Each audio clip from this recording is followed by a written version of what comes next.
Hello les amis, bonjour magique. Alors aujourd'hui je fais une vidéo en français et je ferai les sous-titres en anglais pour changer. Pourquoi? Parce que en fait j'ai adhéré à ce groupe One Nation et j'aime beaucoup et pour l'instant c'est surtout avec des gens français, donc j'ai décidé de faire une petite vidéo en français. Le thème de la vidéo, c'est se déformater d'un système de vie pour vivre une vie plus en harmonie avec le tout, avec plus de liberté, de temps libre, de facilité. Et voilà, donc je voulais partager mon expérience. Puisque j'ai en fait mon chemin de vie rapidement, enfin bon, je vais pas tout résumer, mais j'ai vécu à l'île bon, j'ai grandi en France, et puis quand j'ai eu 16 ans, j'ai décidé d'aller à l'île de la Réunion. Quand j'ai eu 18 ans, pardon, j'ai décidé d'aller à l'île de la Réunion, j'y ai passé 6 ans, et puis là-bas j'ai rencontré des gens qui voyageaient beaucoup en Inde. Et donc, je suis allée avec eux en Inde et j'ai découvert une vie complètement différente parce qu'en fait, on est en France, on est dans un pays, on est intégré à la réalité du pays, on pense que c'est la réalité. Et puis, quand on va dans un autre pays, on se rend compte que tout est complètement différent. Alors, surtout quand on va de l'Europe à l'Inde. La différence est vraiment énorme, tellement énorme. Alors en plus, il y a l'Inde et il y a Goa. Goa est un endroit que j'appellerais en dehors du temps. Donc, pour ceux qui connaissent pas, Goa, dans les années 60, j'espère que je dis pas de bêtises. Bon, enfin, en tout cas, dans cette période-là, en fait, c'est un endroit qui est chrétien en Inde, enfin chrétien, si on peut dire ça, et avec un christianisme différent, bien sûr, puisqu'il est imprégné de l'hindouisme. Mais dans l'Inde, il y a aussi beaucoup d'endroits qui sont plus musulmans. Donc, Goa de plus était une colonisation portugaise. Je dis pas que c'est bien, bon, peu importe, c'est juste comme ça. Et de ce fait, il a été possible là-bas d'avoir plus de liberté que dans d'autres régions de l'Inde ou du monde.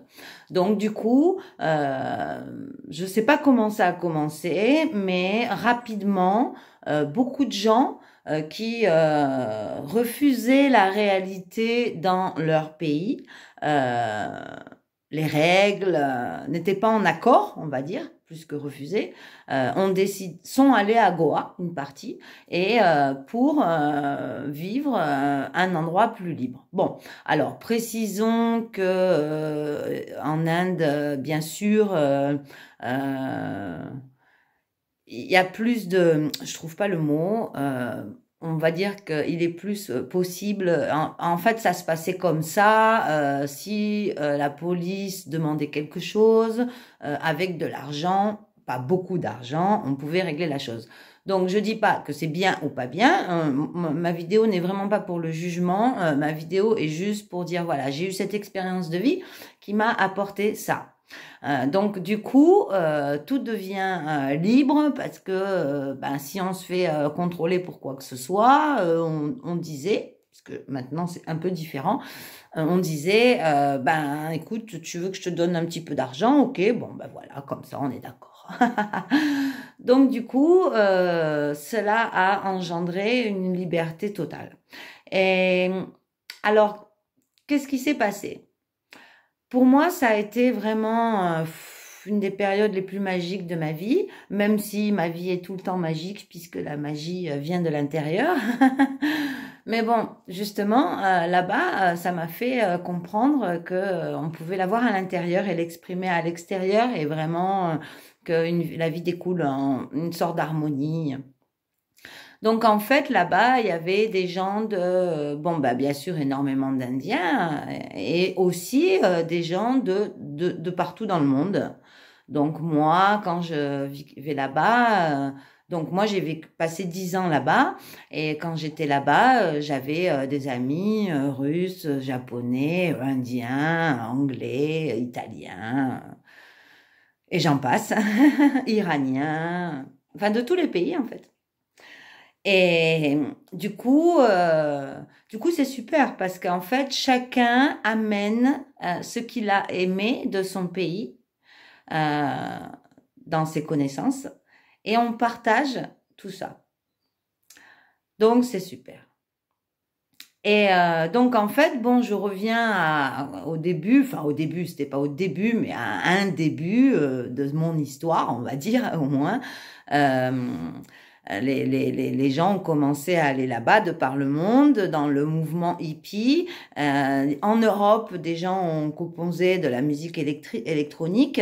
Et non, d'ailleurs, à Goa, ça a commencé avec les groupes de musique de guitare. Donc, les gens dansaient nus sur la plage. Et voilà, c'était pour exprimer, nous, on veut vivre libre. Comme on a envie, dans la joie et dans l'amour, bien sûr en gardant la règle de ne rien faire qui pourrait nuire la nature ou les êtres humains ou vivants, tout le vivant. Donc voilà, et puis bon ben ensuite bon, alors je reconnais qu'il y a eu aussi à un moment donné de la drogue, toujours d'ailleurs, mais bon, la drogue peut avoir servi à certaines personnes de découvrir certaines choses, mais la discussion n'est pas à ce sujet, mais à une manière de vivre. Donc voilà, et puis finalement, après ça s'est développé avec la musique électronique, donc les fêtes ont dérivé en fêtes électroniques, trance, et mais bon, peu importe. Donc moi, quand je suis arrivée à Goa, bien après les années 60, qu'est-ce qui s'est passé? Il s'est passé que, bien sûr, il me fallait gagner de l'argent. Donc, des amis m'ont montré comment eux, ils faisaient. Donc, en fait, je suis allée en premier, aller acheter des habits. Donc, j'ai eu une petite rentrée d'argent due au décès d'une personne de mon père. Et donc, du coup, j'ai eu une petite rentrée d'argent. Donc, du coup, je suis allée acheter des habits en Thaïlande, puisque ce n'est pas cher là-bas, et de qualité. Et j'ai construit mon petit shop, mon petit magasin, on peut dire shop, même en français, dans ce cas-là, sur les marchés de Goa. On est allé acheter nos bambous, on est allé louer notre place. Et bon, bah, ça, c'est pour mon expérience personnelle avec mes amis. Et on vendait ce qu'on avait acheté de Thaïlande sur les marchés. Et en fait, avec 2 marchés par mois, par semaine, je veux dire. Bon, alors le temps de travail n'est pas que les 2 marchés par semaine. Il faut aller acheter les habits, les trier. Mais bon, tout ça, c'est que de la joie et que du bonheur. Et donc, avec 2 marchés par semaine, en fait, pourquoi? Parce que sur cet argent, je ne donnais rien à personne. Du coup, on pouvait aller pratiquement tous les jours manger au restaurant. Bon, bah bien sûr, on était en Inde aussi, hein, mais en tout cas, c'était ce qui se passait. On allait manger pratiquement tous les jours au restaurant. Bon, bah des petits restaurants, hein, c'est pas pour simple, mais très bon. Et puis, ben, du coup, le reste du temps, on est libre pour partager des moments de bonheur, de joie. Et donc, en fait, le thème, c'est la joie. La joie de vivre au quotidien. Et c'est super. Voilà, donc je voulais partager cette expérience avec vous. Alors tiens, bah d'ailleurs, je vais en profiter. Viens de finir, j'ai sorti mon livre, Riche de vie, justement parce que j'avais envie de partager toute mon expérience qui est vraiment riche de vie avec le monde. Et je vais vous lire le petit passage sur Goa qui est le chapitre 3. Land, Goa, I am a Goa girl. Je vais vous lire ce passage. C'est parti. Chapitre 3, Land, Goa, I am a Goa girl. Une vie de rêve. C'est le premier sous-chapitre. Quand on a vécu à Goa, on est marqué à vie. À cette époque, dans les années 2000, Goa représentait la liberté totale. Nous faisions ce que nous voulions, quand nous voulions. La corruption était telle que tout se monnayait avec la police. En fait, tout était possible et, entre guillemets, autorisé. Et avec un peu d'imagination, c'était facile de gagner sa vie. Goa a tout de suite été un endroit spécial pour moi. Lors de mon premier voyage en Inde, dans le nord du côté du Rajasthan, je suis tombée très malade. J'avais une diarrhée constante et commençais même à perdre du sang dans mes selles. Je n'arrivais plus à manger et vomissais immédiatement la nourriture ingérée. J'avais vu plusieurs docteurs et suivi plusieurs traitements antibiotiques, mais mon état ne cessait d'empirer. Je ne faisais plus que 35 kilos et pensais à me faire rapatrier en France.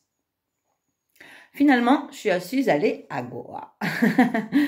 Je m'y suis sentie extrêmement bien et j'ai guéri. Ma première visite de Goa m'a fait réaliser que l'état intérieur avait une très grande action sur notre état physique. Au début, avec l'héritage de papa, je suis allée en Thaïlande acheter un stock d'habits pour le vendre sur les marchés de Goa. L'idée ne m'est pas venue toute seule, des amis m'avaient expliqué comment faire. 2 marchés par semaine nous suffisaient pour vivre, payer le loyer, prendre tous les repas au restaurant, s'offrir des jus de fruits frais à la plage avec de superbes couchers du soleil. Ensuite, j'ai créé ma propre marque de vêtements, Pixies Vibes. Je les faisais faire chez un tailleur népalais situé au sud d'Anjuna, qui est donc à Goa, dans le nord de Goa, où nous habitions tous. Aujourd'hui, même si la corruption est toujours présente, c'est bien différent. Pourtant, Goa restera toujours Goa, un lieu singulier, un lieu d'une autre dimension. L'Inde est déjà un univers en soi comparé à la France et à l'Europe, mais Goa est vraiment un monde à part. Un endroit magnifique avec ses bars en bois au pied d'une plage paradisiaque de cocotiers. Le spectacle est permanent. Les vaches sacrées se promènent librement, des personnes jouent aux raquettes de plage, d'autres se baignent ou se prélassent en buvant un jus de fruits pressés. Tout le monde passe du bon temps. Sans oublier de nombreux chiens errants, sans maître la plupart du temps, qui vont d'un groupe de gens à l'autre en courant aussi après les vaches. À Goa, je me suis habituée à vivre avec moins d'affaires personnelles.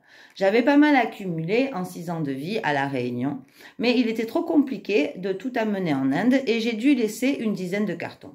Je pensais aller les récupérer un jour, mais bien sûr cela ne s'est jamais fait. J'ai réalisé que finalement, avec moins de choses, je pouvais avoir une vie très confortable et en plus, elle devenait plus simple. Vraiment, point important. Ce que j'adorais le plus, c'était la balade en moto. Là-bas, les routes sont étroites et la plupart des gens se déplacent en 2 roues, moto ou scooter. Pouvoir rouler les cheveux au vent, personne ne portait de casque, entre les allées de cocotiers est vraiment une sensation extraordinaire, inouïe. Souvent,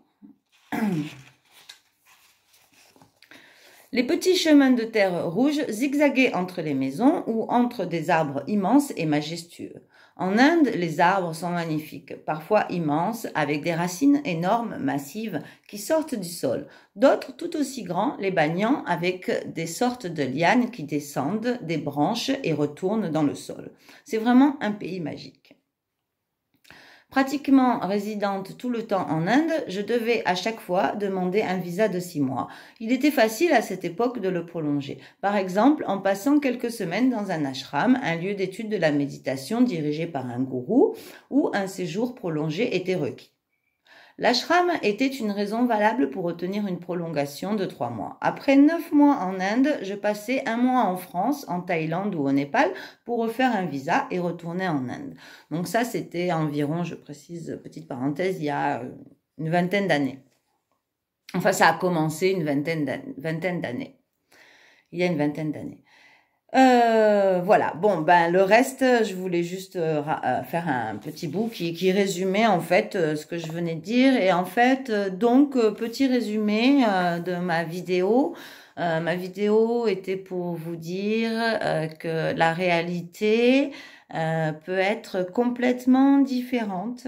Alors, c'est pas trop par rapport à l'endroit. Je suis pas en train de dire allons tous à Goa. Non, non. Je suis en train de dire créons ce monde d'amour, de paix, de joie, de partage de connaissances et de bonheur ici et maintenant. Voilà, tous ensemble. Eh ben, je vous souhaite une très très belle journée et à très vite.